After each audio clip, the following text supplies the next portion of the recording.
Welcome back, everybody, to Warp Factor Fiction. I'm your host, Mick Manhattan, joined as always by Ensign Tommy, my snobbit buddy, who's along for this Star Trek ride. Warp Factor Fiction is a chronological analysis of Star Trek on screen. We truly appreciate you guys joining in. We are right now talking about Star Trek Enterprise, Season 4, the back half episodes, 12 through 22.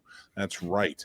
We are in the last season of Enterprise. It has been a hell of a journey these past 4 months. And next month, we're getting into Discovery Season 1, then Discovery Season 2, then Strange New World Season 1, then Strange New World Season 2, and so on and so forth. We will be doing it all in chronological order. So hopefully you guys are joining in for us and having fun with it along the way. If you guys really like this, we do have a companion series. Please make sure you rate and review us if you're listening to us as a podcast. Follow us if you're out there on Spotify, iTunes, wherever. We're all over the podcast platforms. If you're watching us on YouTube, please make sure to hit subscribe, hit like, and hit that notification bell, because we have a companion series called Quarter Impulse. It's like a 15-minute show where we talk about different things going on in the Star Trek universe that we really, truly appreciate and enjoy. So we really like that you guys are joining in, and we really appreciate it. So this is a Patreon exclusive series. It comes out for our patrons the first month, and then after that is available for you to watch or listen. If you guys want to check out our Patreon, go over. We have 6 tiers available for all different levels with so many different perks available to you. It's a lot of fun, and we really appreciate you guys being a part of it. All right, so here it is. Tommy, you want to say anything before we get started, buddy? Hi. I hope you've watched every other episode, because if you haven't, then you should probably go back and watch those before you watch this, or you won't know anything that's going on. Or just join in and let's have a good time, right? So yeah, that's what's all about with the Star Trek. So now we were talking about it. So the next 3 episodes 12, 13, and 14, are a 3-parter, you were saying, right? Yes. So can you elaborate a little bit more? This is the third 3-parter of the season so far, and also the last 3-parter. Yeah. So basically, this one kind of sets up a big wave up, kind of how things are going about. It's all coming to a head in this season. It's the final season of Enterprise. We know that it's gearing up towards the building of the Federation. And for anybody who doesn't know the Federation, the founding members, of course, were the humans, the Vulcans, the Andorians, and the Tellarites. And so we have been dealing a lot with like what's going on with the Vulcans and the humans. What's going on with the Andorians and the humans? What's going on with the Andorians and the Vulcans? Now we're bringing the Tellarites into the mix because they have issues, trade issues with the Andorians as well. And this is going to kind of come to a head. We have a faction, another species, trying to kind of stick their hands in it to stop these alliances from happening. So Babel 1, episode 12, Enterprise escorts the Tellarites to a peace talks with the Andorians. While transporting, they rescue Andorians and say the Tellarites attacked them. Enterprise is soon attacked by an Andorian ship, and Archer must prove who is responsible. See, I really like this first episode. This first episode I thought was really good because now Enterprise is bridging the gap, no pun intended, between the Tellarites and the Andorians. Of course, we get Shran back. The love of his life is there. And the Tellarites are there, the ambassador's there. So like you have a lot of hot-headedness in this. Nobody really wants to talk, and Archer has to be very diplomatic in it. What did you think about this episode? I liked episode 1 better than episode 2 in this. But I liked episode 3 the most. I like the third part the best. Yeah, because they find this ship. Now the ship keeps showing up as a different ship each time it attacks. Mm-hmm. And what they find out is that this ship can change its form. And so they send Reed and they send Trip onto it to try and figure out what's going on to get to the bridge. And as they're all over, and it is a doozy, they're having a tough time even navigating through the ship. And Archer's trying to deal with the Andorians and the Tellarites so they don't kill each other. And he has a interspace incident on his hands here. You come to find out that the Romulans are the ones behind this, with this drone, and that really comes into fruition in the next episode, episode 13, United, Captain Archer must convince the Vulcans, the Tellarites, and the Andorians to unite to find a Romulan ship. It's a drone. Nobody is manning the ship on it. It's just a drone that is being flown, and it can change its form and then attack these ships to kind of keep this heat of the battle alive, and keep these people fighting. And so that way will never be a unification. So as they go on, they're trying to figure out why the Romulans are doing this, try and figure out the ship and how they're manning the ship. What did you think about the second episode? I really liked it. These 3 episodes are one of my favorites. It's the best 3-parter in my opinion. But I did not like it. It was my least favorite out of the 3 in this 3-parter. It's still good. Like, I liked how they did, like, with the Romulans. I think this was the true birth of the Federation. I get, like, it wasn't really until later, but I think this was the real birth of the Federation. I think it was the real birth of the Federation because it was solely impactful on how Archer handled everything. Archer could not fly off the handle. Archer had to handle everything perfectly with all of these species to make this work. Mm-hmm. And the Romulans, they are an adversary they are pretty devastating if they need to be. We've already seen that just in this show with the mines, and things like that. So for them to be coming out and be aggressors and trying to stop any type of unity, it's pretty interesting. So the third episode in this, episode 14, the Anar, Enterprise finds out that the Marauder, which is the name of the drone, was piloted telepathically by an Anar, a subspecies of the Andorians. So they live in a cold spot of Andorian, and they're not blind, right? They are blind. They are blind, yeah, but they can see telepathically. That's what it is, right? So that's how they kind of go back and forth with it. And the Romulans took one to go and to link up with their ship so it can telepathically fly it around and cause this trouble. It's using the Anar. That Anar's sister goes to help them try and stop this. It's an interesting situation how they kind of this all plays out. Lots of tensions sort of boiling over. Archer has a lot going on, but it is an interesting, like you said, it is a good birth of the Federation, I thought. Mm-hmm. Babel 1, who's your highlight character and what's your moral? I have my highlight character being Shran across the board. All 3, huh? I love Shran. And I would normally say that too. And he did such a great job in this, but it's got to be Archer for me on all 3, because Archer, the fact that he had to hold it all together with all of these species that hate each other and really keep it together, that was a big deal in my opinion. Even if I had Archer, I don't hate your choice, by the way. I don't mean to cut you off, but I don't hate your choice. Shran did a great job too, and Jeffrey Combs will always win in my opinion. Even if I had Archer for the first 2, Shran was the third one because the Enar that they recruit becomes Shran's wife, and like that's kind of like a big. He's like really big in that. Archer is a close second though, and that's such a big one, and even comes up later too with his wife and the fact that they have the child together. Mm-hmm. But I'm with you on it, and I dig that a lot. And the fact that Archer's present for it, it adds that element of like how important Archer is to all of this, right? And like.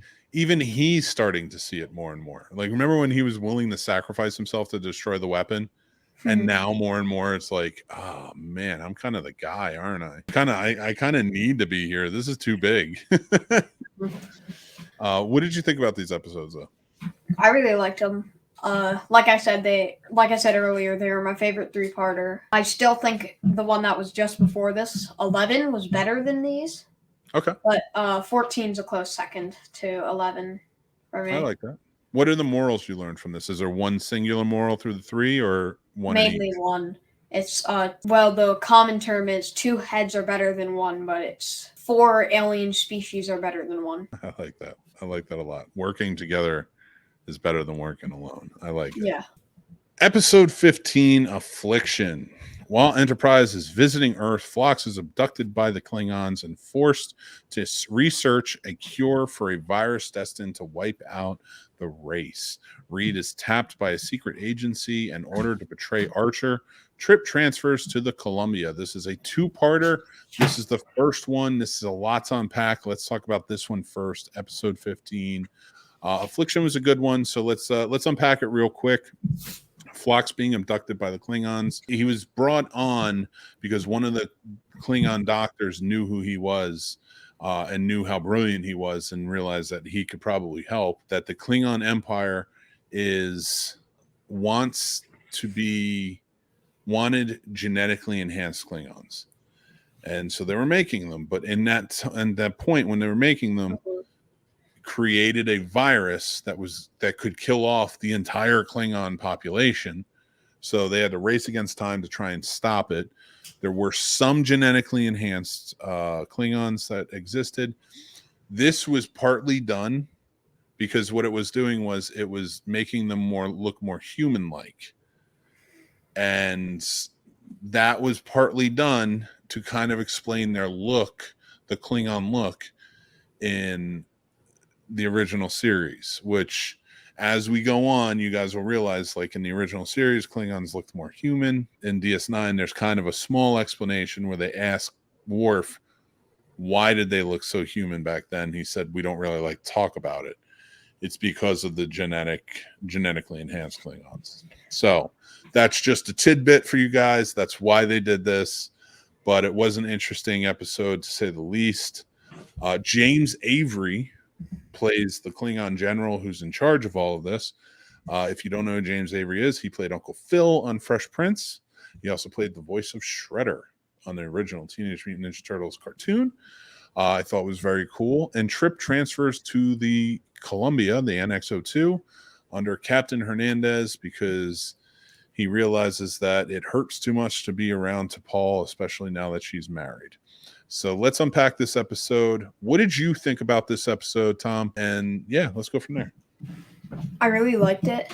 I mean, like, it was really deep. Like, there were multiple things, like Trip transferred to Columbia for a little bit until he went back on because he had to do something in this two-parter. He tripped for a little. Trip left for a little bit to help them, but he ultimately wanted to make it a permanent thing because he wanted to get away from T'Pol while she was married. Right. But later we'll explain why he doesn't have to. True. It's very true. And so let's episode 16, which is the second part to this. While Enterprise tries to bring Trip on board to reverse the malicious Klingon modifications. That's right. The Klingons attack Enterprise. They make some modifications, and it really does a number on the ship. So they try to bring Trip back on so that way he can help fix some things. Phlox is still taken prisoner to help figure out a cure for the virus. He and Antak, who is the doctor, the Klingon doctor, race to find a cure for the virus. That will not please find a cure for the virus that will not please General Kavak, who is James Avery's character. So what do you think? He still wants a cure for the virus and the genetic enhancements. And they want to just cure the virus, no genetic enhancements. So like, no, you're Klingons. What are you, crazy? Like, we're not gonna genetically enhance you. You guys are already genetically enhanced. But they are. Almost everywhere. Well, they're stronger. I mean, like more than anyone else for the most part. Klingons are for sure like some of the top of the food chain here. Are Klingons just too strong, or is everybody else just too weak? No, their physiology is much superior to ours. That is for sure. That's not to say that fights couldn't be won, but you know, it just comes down to how kind of how it all plays out. All right, so another two-parter. What did you think? We're dealing with the genetically enhanced again in this season. Now it's the Klingons. What did you think of these two episodes? How did it play out, this storyline for you? I liked it. This sort of contradicts with something that you said earlier, where you're like, the Augments got this three-parter, but then they play no role in anything else. But if it wasn't for the Augments, if it wasn't for that three-parter, the Klingons never would have gotten the genetic enhancements. True. So that did play a part in this. I think I meant it more thinly because for me, these only exist for the sheer fact that they're trying to explain why Klingons look the way they did in the original series. Which is weird because they had full ridges in Discovery. Well, now you can explain that though. Now you can say that. Now you can say why in Discovery, why in Enterprise, and why Discovery, why in Strange New Worlds, and anything else that comes out before the original series, the Klingons that we see all look the way they do. You know what I'm saying? So now it makes sense. You're like, okay, Yeah. all right, they all look like Klingons. Although we can get into this in Discovery, they look even less like Klingons in Discovery, but whatever. It makes no sense to me, but whatever. But it's all really to explain why in the original series they looked human-like. Yeah. So it's really just fan service, honestly. Like, and honestly, this is one that I don't think we needed. It's a cool storyline. I liked it. I like the fact that we got a Klingon story this season, but I didn't love it. You know, like I didn't. It wasn't because I knew it was a one-off. I knew that nothing more was going to come from this. Right. You know, so it just. But other than that, it was a cool like two-part story. Right. Who are your highlight characters, and what's the morals that you learned? Phlox for both. Yeah, me too. Phlox definitely. And then the moral is it's okay to ask for help. Okay. Because Phlox was like, why didn't you just ask? We would have helped you. And the Klingons were saying asking for help is dishonorable. We can't do that. Okay. I like it. You learned some good lessons here, kid. All right. Let's get to episode 17, Bound. The men of Enterprise fall under the seductive control of 3 Orion women. Trip is the only male member of the crew not to succumb to the women because he's so in love, and I don't blame him. So the Orion women, Reed and Archer go to visit the Orion Syndicate once they're called upon. They give them these 3 women, that's who they call slaves, and they say they're yours now. They come on the plane, they start seducing them, and they start taking over the ship, basically, is what it comes down to. Trip really shined in this one. The Trip does not fall for it. Yeah. Right off the bat, I think we're both Trip on this, because like, he was his episode. And if anything, this was his way of like coming back out of it and like showing to Paul he cared. You know what I mean? I feel like this was like a Trip to Paul like character development episode. I don't feel like anybody else really did anything other than Archer putting him in the brig. What'd you think? So what did you think about the episode in a whole? Like, it's very over-sexualized episode. I know you're 11. That's a hard thing to kind of really talk about, especially with your stepdad. So I'm not going to force your hand on anything in this or make you feel uncomfortable. But as an episode, what did you think? Weird. It was very weird. Very weird episode. Okay. That's as far as I'll make you go. We already talked about Trip being your highlight. What's a moral for you that you pulled away? Love conquers all.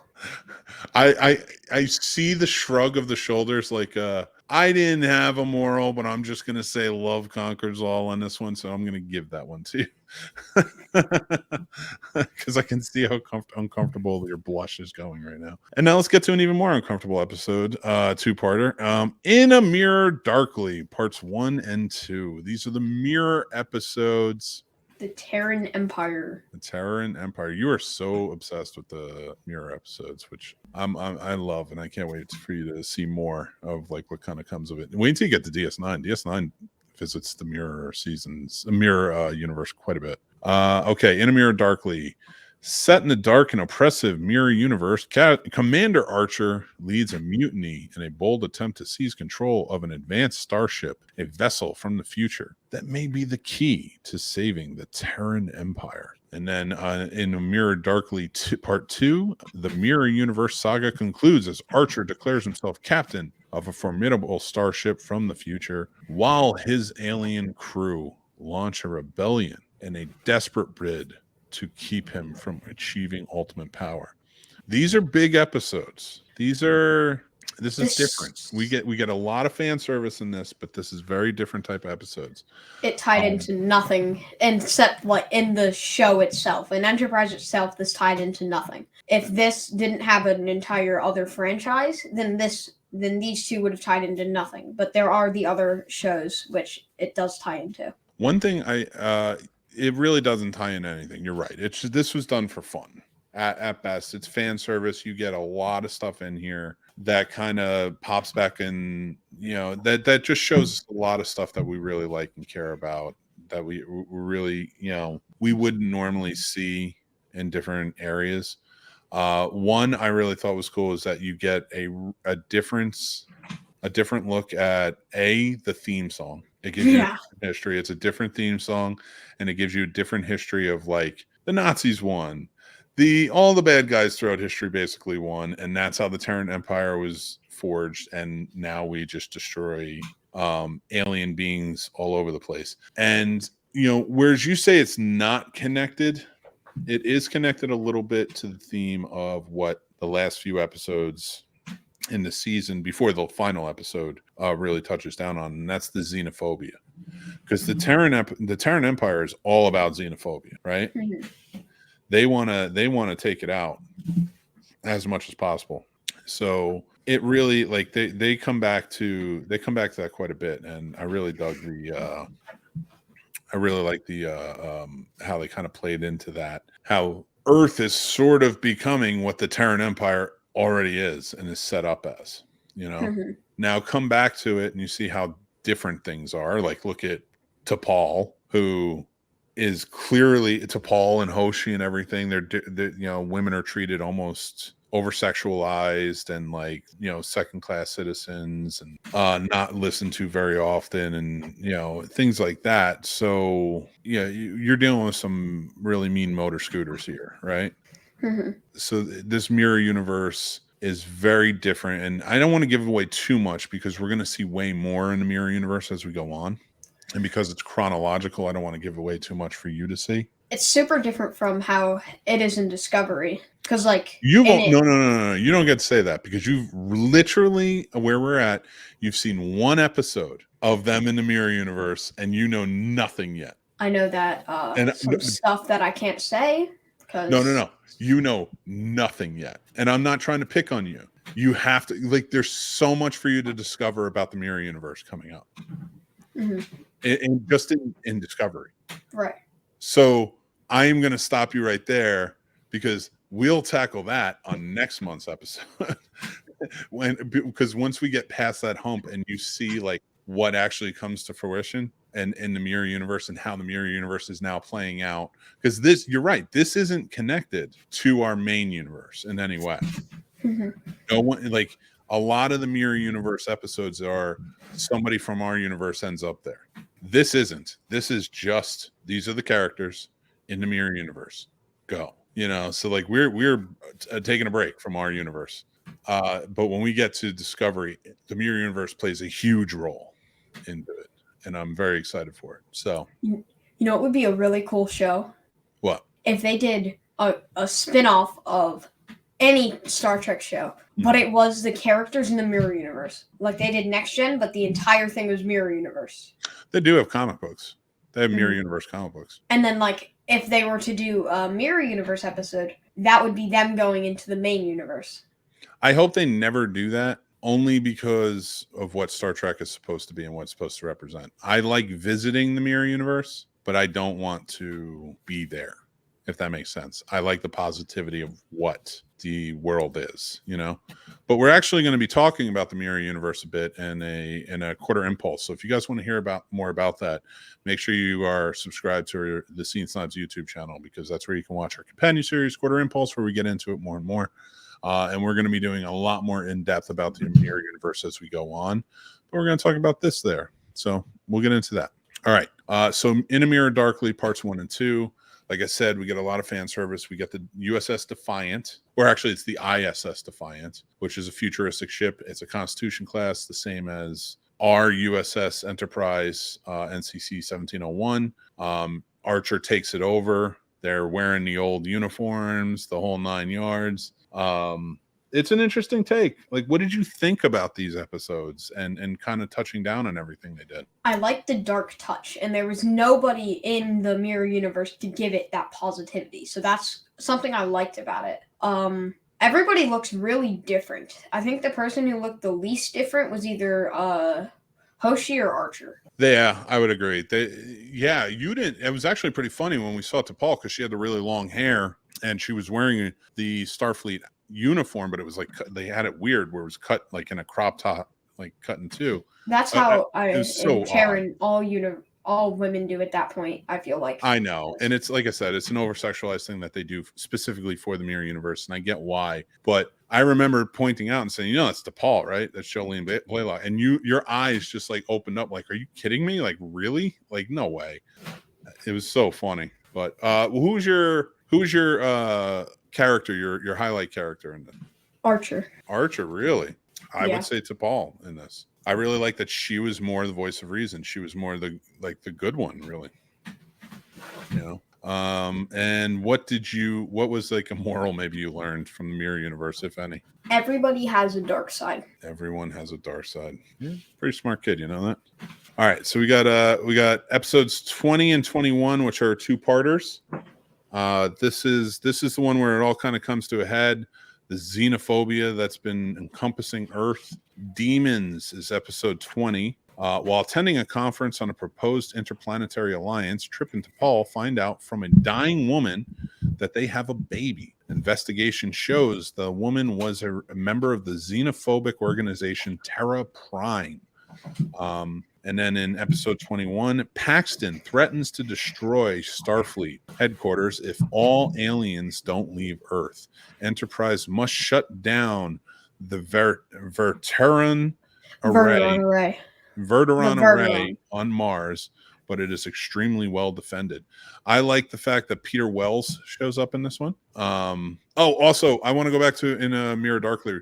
A Gorn shows up. You don't know that reference yet, and you will when we get to the original series. But yes, you get a Gorn in it. So you get a lot of very cool fan service in the Mirror Darkly episodes. That's all I'm going to say. Is that the blue thing that they torture? No. Oh, it's the insect lizard thing? Type of monster that they're hunting down. Oh, that thing. Yep, you got a Gorn in it, and I love it. So demons. Okay, so now you got Trip and T'Pol. They find out they have a baby together, which they don't ever remember having. It is being taken by Terra Prime.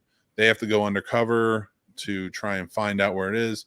Enterprise is now working to figure out where Terra Prime is working out of, get over to Mars, try and stop it. Enterprise has to get over to stop the Verteran array? Yes, Verteran array. That's right. So a lot of things are happening here. Things are coming to a head.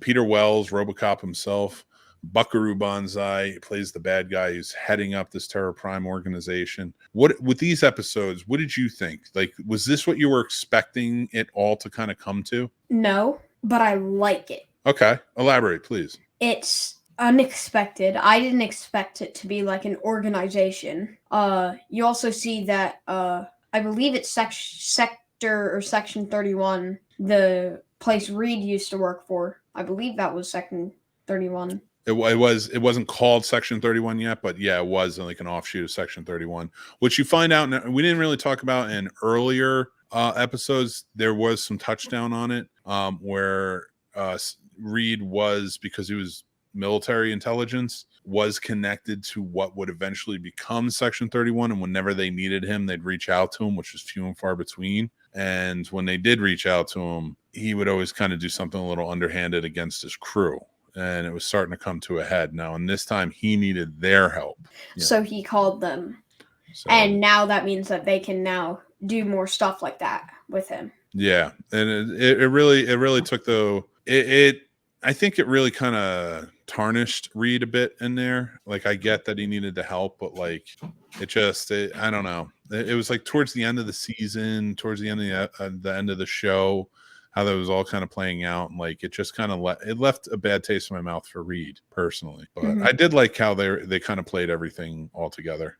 So it was what it was. Like, I do like that if you're going to lead up to the formation of the Federation, this should be something that comes up. They've hinted at the xenophobia. They've played with it in other places, seen how other species are dealing with it, with other, like how the Tellarites don't like the Andorians, Vulcans don't like anybody, that the Klingons don't like anybody, Romulans, how they're trying to stop everybody. So like, But humans even more. isn't the What? Romulans' goal just infinite expansion? It's not. It's just like they don't want allies because that will be a threat to them. So, because isn't their whole Yeah, goal to take they're over the very universe? xenophobic. They don't even want Vulcans, and that's like their most related species. So like they're very much about themselves. Like, and of course later down the line we see that the Romulans, of course through the help of Spock and through the help of Jean-Luc Picard and such, they do become integrated. Then they become part of the Federation and things like that. And like there's a lot of elements that kind of open up down the line. Now this is 400 years or so down the line, but in the beginning, like, no, we don't want anybody near us, and they were very adamant about like we don't want anybody near us. Like we're doing our thing, and when we see you guys starting to have alliances, we're going to try and stop it. So this whole season did build up to that, and it built up to a lot. So you see the crew of Enterprise, especially Archer, understanding and being able to be that voice of reason, especially for the humans. Like nobody wanted to just be us, more than me, but it can't be. We have to expand. We have to have alliances. We have to be doing these things. We have to be doing it peacefully as much as we can. We have to stand more and for betterment. And so like I liked this war between it, and then also taking the first interspecies baby and as hostage, that was a big deal. So do you think this was an effective end to the season? Like everything you've seen this season all coming together, because everything does play in, because remember the Nazis were very much about genetically enhanced. They were very much about getting rid of other races that they did not deem worthy, because they're horrible people, horrible thinking. So like that's very much a theme throughout all of this. The genetically enhanced augments feel the same way. Like you're not as good as us, so you should be gone. Klingons feel the same way. Like everything sort of feels the same way. Like even when you find out about the Orion Syndicate and find out that we looked at the women and over sexualized them, and that's what they wanted because they're actually in charge. They actually make all the decisions, but they throw us off by making us think that they're just sex slaves. Right. So like in situations, so like it's that way of thinking that like now we have such preconceived notions about them that they were able to take over, whereas we need to get rid of our own biases. Really what it comes down to. So like when you get to this now, the biggest evil we're dealing with right now are our own people. How do we do that? Did you think this was a good ending, and that it actually was a good culmination of what the entire season was trying to tell? Yeah, I do like the next episode, but I do feel like it would have been better if they ended it here. Really? Well, how so? Oh, so you mean not the very last episode? Yeah, so I mean they don't do these are the voyages, which I didn't dislike. I liked the episode, but I feel like it could have been better without it. Okay, I got what you're saying. All right, and we're going to get into that in a second because there's a lot I want to say about that as well. But these two episodes in a whole, you think they were effective, though? I do think they were pretty effective. And who's your highlight characters for the two episodes? Trip and T'Pol. I couldn't pick one. Okay, that's fine. I'd probably I'll go Trip and T'Pol on that. I'm with you on that. They were really. Who were you thinking before? I was thinking more Trip, but Trip and T'Pol in this episodes were very good. They're both really good. But okay, so Trip and T'Pol, what's the morals that you learned from? Differences can still work together, and like coexist. Yeah, I like the coexist portion of it. And working with people and the differences that you all have. Yeah. So in fact, not that differences can work together, that most often cases differences should work together. Other ways of thinking kind of coming and collaborating in different ways. So I like that moral and kind of where you're going with it. But I did think that these were effective for the season. Yeah. I just didn't think they were I didn't think it was a completely strong way to end it. Right. And I am glad they did that extra episode. These are the voyages, which episode 22, which we'll get into in just a second. But this was, of course, the final fight.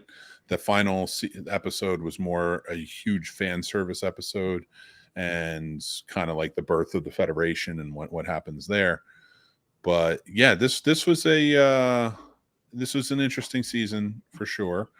Of course, you said Trip and DePaul, and I agreed with you on that. Is there, before we get into the last episode, what is your favorite episode from this half of the season? Ooh, that's tough. Probably one from the Babel series. Like probably 14. Yeah, 14 Okay, so would probably the be my favorite. A&R is yours. Babel 1 is probably mine. You liked 1 the most? You liked number 12 the most? Yeah, I really like the interaction between Tran and Archer and the Tellarites, and kind of how that whole thing played out. And it was a good build up to opening it up for the next 2 parts. So I liked the mystery of what was going on with the Romulan ship, Yeah. the first portion of it. But yeah, so I'd say Babel 1 was my first half. Do you want to pick a favorite for the season? I can't pick. It's either 11 or 14. 11 or 14. Okay. It's either A&R or Observer Effect. I would probably say that my favorite episode of the season is Home. I really like that episode. I like to see everybody dealing with the aftermath. I like that they touch down on everything they've been through and what they're going through, and kind of like opening it up to where the season's going, if that makes sense. So, but we do have one more episode that we're going to talk about. That's episode 22. These are the voyages. Now, this is a very controversial episode, and that's why I wanted to kind of separate it from where we were talking about with everything. The year is 2370, and Commander William T. Riker is aboard the U.S.S. Enterprise, the NCC 1701D. He's trying to clear his mind before he has to have a very tough conversation with Captain Picard, and he relives the last mission of the first Enterprise on the holodeck. That, Troy comes to him and says that, he has a dilemma that he's currently dealing with, which is an actual episode in Next Gen, which is a very good episode. And I'll save that for when we get to Next Gen, and I'll point it out to you when we talk about that. But he was dealing with that dilemma of telling his new captain something that was classified from his old captain, and kind of how this is all going to play out. So Troy says, why don't you go back and kind of relive the days of Enterprise, the first one, NX-01, and just kind of see what it was like with Trip, and because Trip actually in this episode, not to give everything away, spoiler alert, he dies in this episode. And it's the forming of the Federation. We are now 7 years into the future after the last episode. It's days away from the Federation being formed. Everybody's coming together for the ceremony. Archer gets called by Shran to come help him find his kidnapped daughter, and it all kind of comes to a head with some bad guys. Riker goes along for the ride in the holodeck to kind of get guidance on how to handle a situation where you have to go against what one captain has ordered you to do to possibly do the right thing. And Trip is the main focus of that, because Trip goes against what his captain tells him to do what he thinks is the right thing. He realizes, and then what that is Archer is willing to sacrifice himself to save Enterprise and save Trip from these marauders who are trying to kill him. Trip realizes, okay, we need him. Archer needs to be alive for the Federation to happen. So Trip sacrifices himself to save Archer and the rest of Enterprise and save the Federation. He realizes for the greater good, he has to sacrifice himself. And that is something Riker looks up to, and that's ultimately why he is reliving this. This is a big episode. A lot of fan service, a lot of controversy. When we had Jonathan Frakes on the show, We asked him about, and you guys can go back and check out that interview anytime. That's in video or on podcast. Go check it out.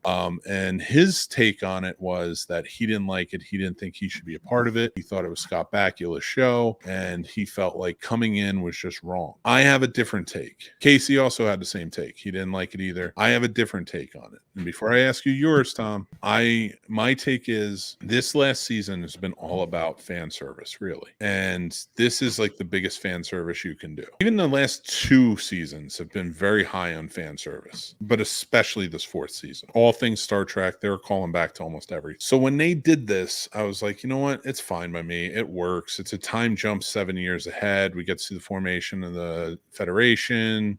We get some more Shran. I'm cool with it. Riker's there. Troy's there. I was fine with it. It didn't bother me because there was nothing better in place. So I didn't mind it because every episode had fan service. What did you think? Did it work for you? Did it not work for you? I'd love to hear your take. It worked for me, but I feel like Trip's death was kind of meaningless. Really? Why? He just gets killed right before by some villains that we've never seen with no build-up. Usually a main character would get killed by, like super bad villains like the Borg or something. Well, the Borg are definitely not in this. Well, no, I know. Not true. The Borg were in the 2nd season, unfortunately, but what are we going to do? Yeah, you missed that episode. We'll get into that another time, but it's the worst. In my opinion, it's still the worst episode of this entire series. That's an episode we don't really have to talk about. It's still, in my opinion, one of the worst episodes in this entire series. And that was one that was kind of shoehorned in too. But so I didn't have a problem with him showing up. I didn't have a problem with being a holodeck episode. I got it. It was what it was. Could it have been better? Maybe. But with where it was going and kind of how it played out these last 2 seasons, it didn't bother me that they brought in Riker and Troy towards the end. It didn't seem to really bother you. What were some of your takeaways with this last episode? It's a different ending than you see for most Star Trek shows, because usually it ends with the ship getting like destroyed, so they have to go on to like a new one or something. But that's not how this ends. This ends with you like watching something happen and such. So I think it's a different like take on the ending. So okay, so I see what you're saying. So it's not like we're not actually seeing them move on. Yeah, we're seeing their holograms by this point. So we're actually in the next gen world, and we're looking back at this crew that we've been watching essentially like, for 4 years, in our case for 4 months. For 4 months. And now, do you feel cheated in that instance because it was taken out? No, I do feel like there was a way that it could have been better than with Riker. Mm-hmm. It was like some of the crew members, but they're older, telling the story to like their grandkids or something. And then like at the end, they're like, that's the end of the story of the NX-01. Or something. I feel like that would have been kind of I see cool. What you're saying. So like they should have kept it contained within the Enterprise crew. Yeah, but it was like the members older. So like maybe T'Pol and Archer and some of the main crew members were like, they were all old and like talking about it. I gotcha. That would have been cool. That would have been a fun one. Okay, I like it. Who's your shining character for this one? Riker. Riker, really? Slash chef. Okay. I like it. My shining is Trip. I think Trip was a good one. Shran was good as well. But to finish it off, I think Trip did a really good job. And I think he gets it because he got the death. They killed him off. I'll give it to him. What's the moral you learned from this episode? I didn't really have one that much. I don't know. Okay. I couldn't really find one. You've learned nothing. Nothing at all, son. Don't get into debt with shady friends with weapons. That is true. Actually, there you go. That's a moral. That's a good moral. Learn it. I'm fine with that. Don't get into debt with shady friends. I like it. Okay. Is there like a moral, or it doesn't even have to be a moral, but like, is there something, a life lesson or technology or something like that, something that you learned or something that you saw that overall throughout the whole season that really stuck with you? Not really. I mean, I don't know. Like the transporter, I think would be cool because like they really got a lot with the transporter. It would be cool to just like instead of having to drive to school, you could just type in. You could just like type in some stuff on a computer, and then you're beamed into school. I like it. Very Although that cool. would put a lot of bus drivers out of jobs. So not all good. You're always thinking about commerce. I love it. All right, I love it. Who's your over this entire season? Entirety. Who's your shining character all the way through? Trip. That's a good one. I would say Archer for me, but Trip, I like it. Very cool. All right, guys. I want to say thank you so much. I want to thank you, Tommy, for being a part of this, joining me. Yeah, absolutely. Finishing out Enterprise. So that's the 4th season of Enterprise. We are done with Enterprise, guys. Thank you so much for joining in this last 4 months and doing this. It's been pretty crazy and amazing, and we really appreciate it. Thank you, guys. We are going on to Discovery Season 1 next month, so make sure you join in. That's going to be 2 episodes. We're going to do the first 8 episodes in our first episode, and then we're going to do the next 7 episodes of Discovery Season 1 in the second episode of Word Factor Fiction. Guys, you can check this out. It's on our Patreon for the first month. You can listen to it as a podcast. It'll be on all platforms. You can watch it on YouTube. It will be available. And then, yeah, make sure that you subscribe. Make sure that you hit the notification bell. Make sure you hit like because it helps us go a long way. We have Quarter Impulse, which is our companion series where we talk about other aspects of the Star Trek universe that kind of interest us and really want to, discuss and be a part of. Make sure you listen to that. And if you have any recommendations of stuff you want us to talk about, hit us up anywhere. You can either email us at thescenesnobs@gmail.com. You can talk to us on all social media. You can DM us the whole 9 yards. You can comment and we will talk about it with you. I want to say thank you guys so much for listening, watching. Go check out snobsmerch.com. We have great merch there, coffee mugs, stickers, dog shirts, t-shirts, jackets, the whole 9. And we have some very cool stuff. We have Star Trek designs, other designs, more. Very movie based. Really appreciate you guys being a part of it. Tom, you got anything you want to say before we get going? Live long and prosper. No, stop doing that. We're not doing a sign off yet. No, we're not doing a sign off just yet, guys. Just want to say thank you again for watching so much. We really appreciate you. Check out thescenesnobs.com. We have lots of great shows like the Scene Snobs podcast, 5 Takeaways, Did I Just Fix This Movie, and tons more coming on the way. We have gaming coming into play very soon. We're going to be doing Star Trek Resurgence. Join our Patreon. We have great perks, 6 tiers available. We really appreciate all the support that everybody gives us. Our Discord is live and everybody's having great conversations over there. All the links and more are down below. So get into it. Let's have a good time. Tommy and I are going to continue this on. So make sure you join us next month for Discovery Season 1. Then we'll do Discovery Season 2 and so on and so forth until we get all the way through it. I want to say thank you guys again. Now, Tommy, do you have anything you want to say? Live long and prosper. Thank you guys again. And I'm going to join him in saying live long and prosper. Take care of yourselves. Take care of each other. We love you.